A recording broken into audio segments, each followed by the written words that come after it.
তো হ্যালো সবাই, কেমন আছো? আশা করি অনেক ভালো আছো। তোমাদেরকে ভালো রেখে আমিও অনেক ভালো আছি। So I am Janmishu, welcome to the BTS সাইকোকল স্টোরি। তো আজকের স্টোরিটা হচ্ছে শীতকালের জন্য একটা রোমান্টিক স্টোরি, যে স্টোরির নাম হচ্ছে সিক্রেট রোম্যান্স। তো কথা না বাড়িয়ে গল্পে চলে আসা যাক।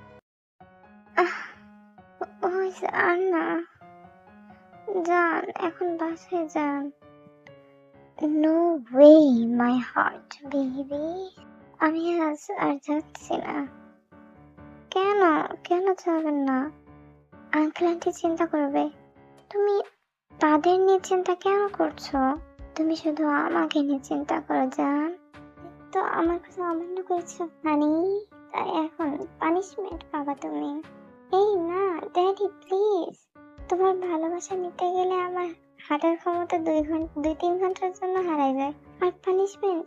না না ড্যাডি প্লিজ, সত্যি আর কখনো বলবো না প্লিজ। না শোনো, আমার কথার কোনো নড়চড় হবে না বলেই জাঙ্কুক থেকে শুয়ে টের বুকে মুখ ডোবায়। এই সেই জায়গা যেখানে তে একেবারে জাঙ্কুকের বসে চলে যায়। জাঙ্কুক টের বুকে জোরে বাইট করছে। ড্যানি মাইন্ড করো না প্লিজ, ব্যথা পাচ্ছে তো। আমাকে ব্যথা দেওয়ার জন্যই তো করছি মাই সেক্সি বেবি। আমিও দেখো এখন কি করি বলেতে জোরে জোরে মন করতে থাকে। আর জঙ্কুকের মাথা ঘাড় গলায় টাচ করতে থাকে। তুমি তুমি আমাকে এবার হর্নি করছো। তুমি আমাকে নিজেও হর্নি করেছো তখন। হুম, তাই নাকি? তাহলে এখন খেলার ময়দানে ব্যাট নিয়ে নামবো নাকি? শোনা নামো ড্যাডি, আমি তো দেখি তোমার ব্যাট কতবার ছক্কা মারতে পারে। আমার সেক্সি বেবি, মনে হচ্ছে তোমার ড্যাডির ব্যাট দেখার খুব ইচ্ছা, তাই না? Yes daddy. Okay my darling, আমি আবার আমার হানির কথা কখনো ফেলি না। এই বলে দুজন খেলা শুরু করতে গেলে জঙ্কুকের ফোন বেজে ওঠে। ওহো, কোন মাদারফাকার ফোন দিলে রে? ফোন আবার জেনির কল কেন? ফোন ধরো, তোমারই তো বউ। জঙ্কুক তের মুখে এ কথা শোনার সাথে সাথে ফোন ধরা বাদ দিয়ে তের গলা চেপে ধরে। ওকে আমি মানি না, কতবার বলবো তোকে? তোর মুখে ওর নিয়ে কিছু শুনতে চাই না আমি। আচ্ছা ঠিক আছে, আমাকে এখন ছাড়ো আর ফোনটা ধরো, হয়তো কোনো দরকারের কারণে ফোন দিয়েছে। জঙ্কুক এবার কল রিসিভ করে। বল। আমি তোমার ওয়াইফ জঙ্কুক। তুমি করে বলো, তুই কি আমার কাছে জ্ঞান দেওয়ার জন্য ফোন দিছিস? না। কোথায় তুমি? আমি যেখানেই থাকি। তোর কি কি প্রয়োজনে ফোন দিছিস সেটা বল। এমনি, এত রাত হয়ে গেল তুমি এখনো আসোনি, আর আমি আসতেও চাই না। চোখ মারে আমি। জঙ্কুক, কোথায় তুমি? বউয়ের সাথে কেউ এভাবে কথা বলে? ওহ প্লিজ, তো ঘুরায় পেঁচায় না বলে তাড়াতাড়ি বলো কি বলবা। তোমার দাদু অনেক অসুস্থ, তাকে এখন হসপিটালের আইসিইউতে রাখা হয়েছে। যাক, বুড়ো টপকাচ্ছে এবার। ওর 40-এ আমি 5 স্টারের বড় করে দেব। দেশের যত গণ্যমান্য মানুষ আছে তাদের দাওয়াত করব। জঙ্কুক, ওইটা তোমার দাদু হয় তো, যদি শোক রাখাই লাগে দাদুকে দাদুর মতো হওয়া লাগতো। যাই হোক বাবা, তুই এখন বাসায় আয়, অনেক রাতই তো হলো। রাখি বাবা, বাই। এই বলে জেন ফোন রেখে দেয়। আপনি আপনি আমাকে না বলে ফোন কেন রাখলেন? দেখো জেনি, আমার ছেলে তোমার সাথে শুরুতে যে কথা বলেছে না, এটাই তোমার ভাগ্য। আমার ছেলের থেকে এর বেশি আর এক্সপেক্ট করো? চলো আর আমি ব্লাডি পিচ। আমারও এত ইচ্ছে নেই তোর ওই অ্যারোগেন্ট ছেলের সাথে কথা বলার। ও ভুলেই গেলাম, পরিচয় করিয়ে দিই। কিম নামজুন, দেশের সুনামধন্য বিজনেসম্যান। তার স্ত্রী কিম সিওক জিন এবং কিম নামজুনের বাবা লিগন, যে এখন হসপিটালে। আর এবার জিনের একমাত্র ছেলে জিয়ন জঙ্কুক। আর প্রথমে জঙ্কুকের সাথে যে মেয়েকে দেখেছো সে হচ্ছে আমাদের নায়িকা তের বাবা সুবিন। সুবিন একজন ব্যবসায়ী, মোটামুটি ভালোই তাদের যায় সংসার। আর সুবিনের স্ত্রী ইয়ঞ্জন, সে একজন গৃহিণী। আর জিনের সাথে যে মেয়েকে কথা বলতে দেখলে সে হচ্ছে আরএম এর বন্ধু, কায়ের ছোট মেয়ে, যার নাম জেনি। জেনিরা 2 ভাই বোন, জেনি এবং ফেলিক্স। ফেলিক্স বড়, জেনি ছোট। কায়ে আর এম 2 বন্ধু, আবার ভালো 2 বিজনেসম্যান। তবে কায়ে আর তার পরিবার কেউই ভালো না, এই কথাটা আর এম ও তার পরিবার সকলেই জানে। কিন্তু আরেমের বাবা লিগন স্ট্যাটাস মাপতার লোক। যখন শুনে জঙ্কুক একটা মেয়েকে ভালোবাসে, মেয়েটা আর কেউ না আমাদের তে। লিগন আরো খোঁজ নিয়ে জানতে পারে তে জঙ্কুকের এমপ্লয়ি। সে সময় লিগন জেনের সাথে জঙ্কুকের বিয়ে ঠিক করে। আর এমরাও কেউই এতে রাজি থাকে না, জঙ্কুক নিজেও রাজি থাকে না। লিগন সম্পত্তির ভয় দেখায় জঙ্কুকের সাথে জেনির দেয় বিয়ে। তবে জঙ্কুক সেখানে সরাসরি বলে দেয় সে জেনিকে কখনোই মেনে নিতে পারবে না। এতে আরিম বা জেন কোনো আমোদ প্রকাশ করে না। জেনি মেয়েটা নিজেও ভালো না, অনেক আগে থেকে টাকার জন্য জেনি সব করতে পারে, চাইলে নিজেকেও বিলিয়ে দিতে পারে। কথা হলো জেনিরাও তো অনেক রিচ, তাহলে রিচ হলেই তো হয় না, লোভ তো আর আটকানো যাবে না। জঙ্কুক জেনিকে নিজের ধারে কাছে আসতে দেয়নি। জঙ্কুক তেকে ভীষণ ভালোবাসে, তেও জঙ্কুককে ভালোবাসে। তে চলে যেতে চাইছিল, কিন্তু জঙ্কুকের জেদের কাছে হার মেনে নিজের ভালোবাসার কাছেই থাকে। এবার গল্পে আসি। জঙ্কুক মন রেখে তের দিকে তাকায়। মুহূর্তে জঙ্কুকের আবারও গরম লাগতে শুরু করে। তুমি কি চলে যাবা? বাট আরো 2 রাউন্ড খেলার পর শোনো। এরপর তাদের লাভ মেকিং শুরু হয়।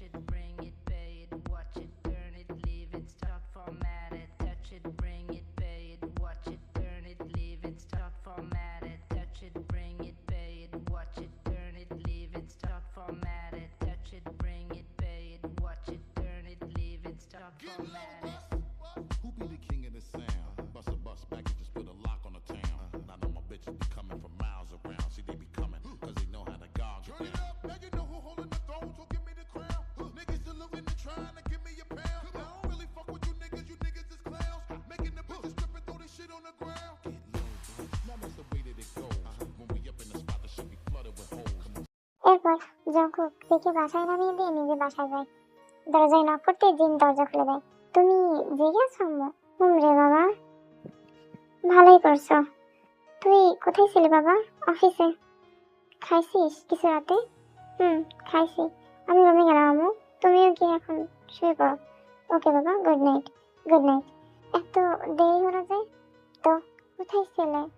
শোন, আমি কোথায় থাকি, কি করি, কোথায় যাই, তোর শোনার বা বলার প্রয়োজন বলে আমি মনে করি না। আর কে কাকে বলছে, তোরই তো রাতে বাড়িতে খুঁজেই পাওয়া যায় না। আজ হঠাৎ তোকে বাসায় পাওয়া গেল। যাই হোক, আমার ঘুম পাচ্ছে, এখন যা এখান থেকে। জঙ্কুক, আমি তো তোমার স্ত্রী, আমারও তো হক আছে স্ত্রীর অধিকার নেওয়ার। চুপ মারানি, তোর আরো অনেক ভাতার আছে, তুই তাদের থেকে তোর হক নিস। যা বের হ আমার রুম থেকে, না হলে এখানেই তোর কবর করে দেবো। জঙ্কুক, তুই কি বের হবি? এবার জেনি রাগ দেখায় চলে যায়। জঙ্কুক দরজা লক করে শুয়ে পড়ে। এমন সময় জঙ্কুকের ফোনে মেসেজের টুংটাং আওয়াজ হয়। জঙ্কুক দেখতে পারে তে তাকে কিছু একটা পাঠিয়েছে। জঙ্কুক ওপেন করতে দেখে তে নাইট ড্রেস পরে কিছু পিক দিয়েছে। জঙ্কুক তের পিক অনেক খুঁটি খুঁটি দেখতে থাকে। জঙ্কুক আবারও গরম হতে থাকে। এমন সময় তে ফোন দেয়। তে, ইয়েস ড্যাডি, আমাকে কেমন লাগছে? You look so hot and very attractive. Honey, thank you so much, Daddy. তুমি দিন দিন এত সুন্দর হচ্ছে কিভাবে শোনা? আমি কিভাবে জানবো? But I know, baby. This is my water power. Daddy, থামো। এখন ঘুমাবো। আমাকে রেখে আমার অবস্থা খারাপ করে তুমি ঘুমাবা? Yes, good night, honey. Okay, good night. এরপর জঙ্কুক কোনোভাবে শান্ত করে রাতে ঘুমায়। সকালে জিন, জঙ্কুক, আরিম, জেনি সবাই মিলে হাসপাতালে যায়। জঙ্কুক দাদুর অবস্থা সম্পর্কে ডক্টরের কাছে জিজ্ঞাসা করলে ডক্টর বলে, দেখুন আপনার দাদুর ডায়াবেটিস, তারপর হার্টের প্রবলেম, প্লাস তার বয়স এখন 80+। তো বয়স্ক মানুষ জিনিসগুলো অনেক ক্রিটিক্যাল। আমরা তার আরো টেস্ট করতে দিয়েছি, মনে হচ্ছে না শুধু এটাই সমস্যা। ও, আমি আমার দাদুর সাথে দেখা করতে পারি? অবশ্যই, তবে একসাথে নয়, আবার বেশিও নয়। সমস্যা নেই ডক্টর, আমি একাই যাবো। ওকে, যান তাহলে, তবে বেশিক্ষণ থাকতে পারবেন না। ওহো, যাওয়ার আগে দাদুর কি হুঁশ আসছে? সরি, আমি বলতে ভুলে গেছিলাম, কোনো না হুঁশ আসেনি। ঠিক আছে, আমি যাই। ওকে। এরপর জঙ্কুক একাই যায় ভিতরে। জঙ্কুক তার দাদু লিগনের কাছে সরে আসে, পাশে থাকা চেয়ার টেনে বসে। দাদু, বেরিয়ে কেমন লাগছে? আশা করি অনেক ভালো লাগছে। তুমি কি জানো দাদু তুমি কত খারাপ? আমি ছোট থেকে যেতাম যে তুমি অন্যান্য তাদের মতো আমার আর আমার আব্বা আম্মার সাথে মিশে থাকবা, কিন্তু তুমি তো শুধু টাকার পিছনে দৌড়াতে। শুনেছি মানুষ টাকার পিছনে দৌড়ায় পরিবার আর ভালোবাসা পাওয়ার জন্য, কিন্তু তুমি পরিবারকে ব্যবহার করতে শুধুমাত্র টাকার জন্য। তুমি যদি এখন মরেও যাও, আমি যাবো একটু কান্না করবো না, না দুঃখ পাবো। তুমি আমার জীবন শেষ করে দিচ্ছ তিলে তিলে। আমি তায়ানকে ভালোবাসি, তুমি আমাকে ওই খারাপ পরিবারের জেনির সাথে বিয়ে দিয়েছো। তাও কেন? টাকার জন্য, জমির জন্য, বিজনেসের জন্য। তোর ফ্যামিলি একটু নিচে, তাই তুমি দেখে আমার হাতে দাওনি। তুমি আরো অনেক খারাপ কাজ করছো। করার ইচ্ছা হচ্ছে না আমার। তুমি খুব খারাপ, তুমি শেষ হয়ে যাও। এমন জঙ্কুক উঠে আসতেই লিগন বেড়ে জোরে জোরে কাঁপতে শুরু করে। জঙ্কুক, নার্স, ডক্টর সবাইকে ডাকতে থাকে। সবাই এসে অনেক সিপিআর টিপিআর দিতে থাকে, অনেক চেষ্টা করতে থাকে। হঠাৎই লিগনের কাঁপাকাঁপি বন্ধ হয়ে যায়। ডক্টর, নার্সরা সবাই দাঁড়িয়ে যায়। তখন জেন আর জেনি সবাই ভিতরে আসে। কি হয়েছে doctor? He is dead. Sorry mister Longjohn. দেখে চোখ বড় বড় হয়ে যায়। তার কথা এভাবে সত্যি হবে জঙ্কুক বিশ্বাস করতে পারেনি। এভাবে লিগানকে কবর দেওয়া হয়। তে জেনিরও বাবা ভাই এসেছে এখানে, তেও এসেছে। তে জেনির কাছে বসে আছে। মন খারাপ আন্টি? না না, সেমন কিছু না। শ্বশুর তো নিজের বাবার মতো সম্মান আর ভালোবাসা দিতাম, এই জন্য একটু খারাপ লাগছিল। মন খারাপ করবে না আন্টি, মানুষ তো আসে আবার চলেও যায়। মা, তুমি কিছু খেয়েছো? তে না আন্টি, খাওয়ার সময় হয়ে ওঠেনি। এখানে বসো, আমি কিছু নিয়ে আসি। না না আন্টি, বসুন আপনি এখানে। আন্টি, স্যার সবাই কোথায়? জঙ্কুক জঙ্কুক ওর আব্বুর সাথে মিডিয়াদের কাছে আছে। এখন হঠাৎ আমার শ্বশুর মারা যাওয়ায় একটু ঝামেলা তো হবেই। আন্টি, তুমি আমার ছেলেকে এখনো ভালোবাসাতে? আসলে আমি এখন ভালোবাসি দেখে। জঙ্কুক, পাপাতে চলে এসেছিস? তুমি কি দেখে পছন্দ করো না আম্মু? কেন করবো না, আমার কাছে মেয়েটাকে বেশ ভালো লাগে, কিন্তু আমার কাছে না। তুমি? হ্যাঁ আমি। এই তে তুমি, তোমার লজ্জা করে না বিবাহিত একটা মানুষের মধ্যে থার্ড পার্সন হয়ে থাকতে? তোমার কারণে জঙ্কুক আমাকে ভালোবাসে না। 2 টাকার একটা এমপ্লয়ি হয়ে ভবিষ্যৎ সিইও কে পাঠাচ্ছ যাতে সবকিছু হাতায় নিতে পারো। বাহ, তোমার চাল তো অনেক ভালো। জঙ্কুক গিয়ে জেনির মুখে কষিয়ে একটা থাপ্পড় মারে। হেই ইউ, তোর সাহস কি করে হয় থেকে কথা বলা? বলতে গেলে তুই আমার আর তের মাঝে আসছিস। তুই হচ্ছিস আমাদের থার্ড পার্সন। জঙ্কুক, তের মতো একটা লো ক্লাস মেয়ের জন্য তুমি আমার গায়ে হাত তুললে? ইউ পিচ, তোর মুখ দিয়ে তের নাম উচ্চারণ করবি না। তুইও কি কিছু বলার কে? আমি কি তোর সে অধিকার দিয়েছি কথা বলার? তাই বলে তুমি আমার মেয়েকে মারবে? জঙ্কুক, এই যে মিস্টার কাই, আপনার মতো লোভী আমি আর একটাও দেখিনি। লজ্জা থাকলে মেয়েকে নিয়ে এখান থেকে চলে যান। মেয়েকে বিয়ে দিয়েছি নিয়ে বাপের বাড়ি নিয়ে যাওয়ার জন্য না, ভালো করে সংসার করানোর জন্য। ও প্লিজ, ড্রামা একটু কম করুন। আমার বাপের বন্ধু আপনি, না হলে এখন কি যে হতো আপনি ভাবতেও পারছেন না। এবার জঙ্কুককে হাত ধরে বের হয়ে যায়। যেন চলে যায় নিজের রুমে। দেখছো তোমরা কেমন করে হারামি আর হারামির পাপ না? দেখছি তো, এখন কি করা যায় আব্বু? ভাবতে দে। আবার সেই জঙ্কুক স্পিডে ড্রাইভ করে থেকে একটা হোটেলে নিয়ে আসে, একটা রুম বুক করে একদিনের জন্য। এখানে কেন? এখন কি আমার নাম ধরতেও কষ্ট হচ্ছে? জঙ্কুক রুমে যেতেই থেকে দেয়ালের সাথে চেপে ধরে।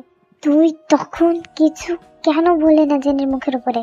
তুমি না মানলেও তো এটা সত্যি, তাই না, যে ও তোমার বউ? চলোই তো, আমি তোমার থার্ড পার্সন। বলতে দেরি জঙ্কুক থেকে কোলে নিয়ে কিস করতে শুরু করে। জান, I love you, I love you. আমি তোকেই ভালোবাসি। সমস্যা নেই, দেখো আমি সব ঠিক করে দেব।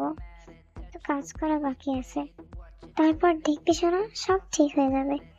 আই লাভ ইউ সোনা, I love you too Jungkook. Jungkook থেকে নিয়ে বিছানায় শুয়ে পড়লো। এরপর জঙ্কুক থেকে কিস করতে শুরু করে। কিস করতে করতে জঙ্কুকের হাত চলে একা বাঁকা পথে। তে জঙ্কুকের সাথে তাল মিলিয়ে কিস করছে। জঙ্কুক উপরে থাকায় সোজা হয়ে বসে নিজের টাই খুলে তে হাত খাটের সাথে বেঁধে দেয়। কি করছো জঙ্কুক? বেবি, তুমি 2টা ভুল করছো। ফার্স্ট, তুমি তখন কোনো কথা বলনি, আর সেকেন্ড, আমার না করা সত্ত্বেও তুমি আমার সামনে চোখের পানি ফেলেছো। Now get ready to take the punishment for this, baby. This is your punishment full of love for you. না না না জঙ্কুক, এই শাস্তি দিও না। তুমি আমার হাত বেঁধো না। তুমি ভালো করেই জানো তোমাকে না ধরলে আমি পাগল হয়ে যাই। That's what I want, baby. এটাই তো আমি চাই, যাতে তোমার ভুল তুমি ঠিক করতে পারো। Now let's begin my heart sexy mommy. Jungkook তে কাপড় খুলে দেয়। জঙ্কুক সেখানে তার হাতের কাজ শুরু করে। তে জোরে জোরে মন করছে। জঙ্কুক তের দিকে তাকাচ্ছে না। জঙ্কুক নিজেও গরম হয়ে আছে। জঙ্কুক হাতের কাজ বাদ দিয়ে মুখের কাজ শুরু করে। তে ছটফট করছে। জঙ্কুক ভুল করেও কোনোভাবে মুখ তুলতে নারাজ। আমার হাত খুলে দাও জঙ্কুক, সত্যি আমার কষ্ট হচ্ছে, আর কখনো ভুল করবো না। ড্যাডি ড্যাডি, তুমি এত সাধের কেন? জঙ্কুক মাথা তুলে দেখে তে উত্তেজনায় লাল হয়ে গেছে। যখন তখন কান্না করতে পারে। এবার হাত খুলে দেয় জঙ্কুক তে এবং তেকে কিস করতে শুরু করে। এই শীতেও দুই প্রাণ যেন ঘেমে শেষ। জঙ্কুক তে পুরো আনড্রেস করে দেয়। বেবি, এবার তুমি আমাকে আনড্রেস করো। কি না, কেন? তুমি এখন কি লজ্জা পাও? আর লজ্জা পেতে হবে না, তাড়াতাড়ি করো, জলদি শোনো। এরপর তে জঙ্কুককে আনড্রেস করে। জঙ্কুক তের বুকে মুখ ডোবায়, একদম বাচ্চাদের মতো করে শুরু করে। একটা মুখে নেয় আর একটা হাতে নিয়ে প্রেস করতে থাকে। তে জঙ্কুকের চুল চেপে ধরে। এরপর জঙ্কুক তের সাথে ইন্টিমেট হয়।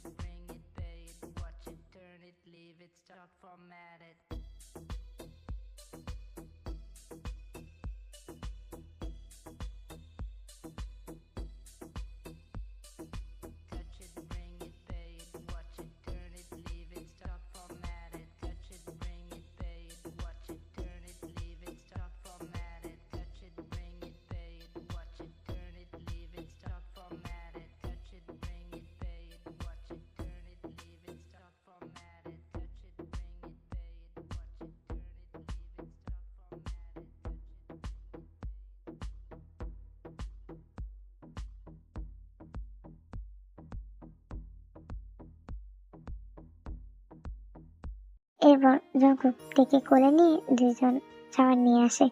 সমস্যা হচ্ছে, একটু ওয়েট, আমি ওষুধ দিচ্ছি। তুমি নিয়ে এসেছো এখানে? সাথেই রাখি। জানি আমার মমির কাছে আসলে মমির এটা ছাড়া হবেই না। তুমিও না অফিসে যাবে না? না, আজ একসাথেই থাকবো সারাদিন। সত্যি? জঙ্কুক থেকে রাত 10টায় বাসায় নামাই দিয়ে নিজের বাসায় চলে যায়। রুমে আসতে, কেমন গেল আজকে সারাদিন মা অফিসে? ভালো গেছে আম্মু। আচ্ছা বস, আমি কফি দিচ্ছি। ঠিক আছে আম্মু। কেমন গেল মা সারাদিন? হ্যাঁ আব্বু ভালো, তোমার? গেল মা, অনেক ভালো গেছে। এরপর সবাই খাওয়া দাওয়া শেষ করে ঘুমাতে চলে যায়। কায়রা আজ রাত এখানেই দাঁড়াইছে জঙ্কুকদের বাসায়, কাল সকাল চলে যাবে। জেনি, বলো। মন খারাপ? কারণ? এমনি মনে হলো। মন খারাপ না, ওই এখন আমার মাথা ব্যথা হয়ে উঠেছে। আরে আমার ছোট বোন, চিন্তা করিস না, তোর সব সমাধান যেমন তোর বাপ ভাই করেছে, এই সমাধানটাও না হয় আমি করে দেব। তোর মাথার ব্যথাটা আমি ঠিক কমাই দেব। এমনি তো মেয়েটা সেক্সি, আমি এক রাত হলেও চাই। তোমাদের যা ইচ্ছা করো, আই ডোন্ট কেয়ার। এটাকে শেষ করো, না হলে এখান থেকে কিছু পাবো বলে মনে হচ্ছে না। টেনশন করতে হবে না। কিছুদিন পর একটা বিগ পার্টি অ্যারেঞ্জ করে কাই তার বিজনেস উপলক্ষে। সেখানে জঙ্কুকের ফ্যামিলিও আসে। জঙ্কুক তার পার্সোনাল অ্যাসিস্ট্যান্ট ডেকেও নিয়ে আসে। আজকে জঙ্কুককে পার্টির শুরু থেকে হাসি খুশি দেখাচ্ছে, যেন সে আজ কিছু দেখবে আর না হলে দেখাবে এমন টাইপ। স্যার, বলো। নাকি আজকে একটু বেশি খুশি লাগছে না? কি বলতো, আমার হট অ্যাসিস্ট্যান্ট পর তুমি নিজেও দেখতে পারবে। এটা একটা সারপ্রাইজ। ও রিয়েলি মিস্টার জিয়ন? ইয়েস হানি। জঙ্কুকের একটা দরকারি ফোন আসে, সে একটু সাইডে যায়। এই সুযোগে একটা ওয়েটার থেকে একটা ড্রিঙ্কস খেতে দেয়। তে সেটা খেয়েও নেয়। খাওয়ার পর তের মাথা ঘুরতে থাকে। তে পড়ে যেতে গেলে ফিলিক্স থেকে ধরে ফেলে এবং একটা রুমে নিয়ে যায়। জঙ্কুক এসে দেখে খুঁজে পায় না এবং অনেকক্ষণ ধরেই খুঁজে। কিছু হয়েছে কি জঙ্কুক? থেকে অনেকক্ষণ খুঁজে পাচ্ছে না। কি কি বলিস কি? এরপর সবাই এদিক ওদিক খুঁজতে শুরু করে। অনেকক্ষণ যাবত থেকে খুঁজে পাওয়া যাচ্ছে না। মেয়েটা কিছুক্ষণ আগেও তো এখানেই ছিল, এখন কোথায় গেল? হ্যালো হ্যালো মিস, দেখুন আমি একটু ব্যস্ত, একটু পরে কথা বলছি। আপনি যে বিষয়ে ব্যস্ত, আমি মনে হয় আপনাকে হেল্প করতে পারি। মানে? এরপর ন্যান্সি যা দেখেছে বলে দেয় জঙ্কুককে। Thank you so much miss, আমি আপনার সাথে পরে কথা বলছি। কিছুক্ষণ পর জঙ্কুক ফিলিক্সকে মারতে মারতে বাহিরে নিয়ে আসে। জঙ্কুক কি করছো কি? এই একদম চুপ, তুই কোনো কথা বলবি না। এই জানোয়ারের বাচ্চা, তোকে আজকে মেরেই ফেলবো। তে আস্তে আস্তে আসছে, এটা দেখে জেন আর ন্যান্সি থেকে ধরে রেখেছে। জঙ্কুক মিরিয়ার সামনে ফিলিক্সকে ফেলে দেয় আর বলে, এই যে এই লোকটা আমার পার্সোনাল অ্যাসিস্ট্যান্টের সাথে খারাপ কাজ করতে চাচ্ছিল, চেষ্টা করছিল। এখন আমার আর বলতে হবে না সে খারাপ কাজ বলতে কি করতে চাচ্ছিল। জঙ্কুক আমি তোমার সাহস থেকে অবাক হচ্ছি, তুমি আমার পার্টিতে এসে তুমি আমার ছেলে গায়ে হাত তুলছো। চুপ, একদম কোনো কথা বলবি না। জঙ্কুক এটা কিন্তু ঠিক হচ্ছে না, তুমি আমার আব্বুর সাথে এমন করতে পারো না। আমি কার সাথে কি করতে পারি আর কার সাথে কি করতে পারি না সেটা তো এখনই দেখতে পারবি। এই বলে জঙ্কুক কিছু একটা কাউকে ইশারা করতেই পুরো রুমটা অন্ধকার হয়ে যায়। সবাই আশেপাশে তাকাচ্ছে, তবে কিছু খুঁজে পাচ্ছে না। ফোনের ফ্ল্যাশ অন করার আগে একটা বিগ স্ক্রিনে একটা ভিডিও চালু হয়, যে ভিডিওতে দেখানো হচ্ছে জেনির প্রকৃতি, মানে জেনি যখন পরে কি করেছে সেসব কিছু মুহূর্ত, জেনি কিছু মানুষের কাছে টাকা নিচ্ছে সেসব কিছু মুহূর্ত। একের পর এক ভিডিও চলছে। এবার দেখানো শুরু হয় কায়ের বিজনেসের এক অংশ, যেখানে কাই কালো বাজারের সাথে যুক্ত এটা সরাসরি দেখানো হচ্ছে এবং কাই যে একজন ভালো মানুষ না, যে মানুষকে ঠকায়, সেটাও প্রমাণ হয়ে যায় এখানে। এরপর মিডিয়ারা সব চেপে ধরে, পুলিশরা তখন সেখানে হাজির হয়ে যায় এবং ফিলিক্স কাই এদের দুজনকে ধরে নিয়ে যায় এবং জেনিকে ধরতে আসলে তার আগে আরেক দাঁড় করায় দেয় এবং সেখানে জঙ্কুক আর জেনি ডিভোর্স হয়ে যায়। যাক ভালোই হলো। তার মানে তুই সবকিছু আগে থেকে জানতিস তাই তো? সবই জানতাম, my dad and my mom, but কিছু এভিডেন্স এখনো দরকার ছিল, যার জন্য আমি তোমাদের কাউকেই বলতে পারিনি। ভীষণ চালাক তেমা, তোমার শরীরটা তো অনেক খারাপ লাগছে। ও এক মিনিট, মিস ন্যান্সি তাই তো? Yes sir. তো আমি আপনাকে কিভাবে হেল্প করতে পারি বলুন? আমার নিজস্ব এক বিজনেস আছে, তো আপনি যদি সেখানে কিছু আপনি আপনি বলতে চাচ্ছেন আমি আপনার এখানে শেয়ার হোল্ডার হই তাই তো? ইয়েস অবশ্যই। আপনি আমার এত বড় যে উপকার করলেন। তে ছোট ছোট চোখ নিয়ে জঙ্কুকের দিকে তাকায়। আরে আমার পার্সোনাল অ্যাসিস্ট্যান্ট, শুনুন কি করেছে। আপনাকে যে ফিলিক্স নিয়ে গেছিল না, সেই কথাটাই আর কি ন্যান্সি আমাদেরকে জানিয়েছে। ও থ্যাংক ইউ মিস ন্যান্সি। আরে এমন বড় কিছু না, থ্যাংক ইউ সো মাচ আমার এখানে ইনভেস্ট করার জন্য, শেয়ার হোল্ডার হওয়ার জন্য স্যার। ওয়েলকাম। আব্বু তুমি কি রাজি? হ্যাঁ অবশ্যই, কেন নয়, এত বড় উপকার যে করলে মা।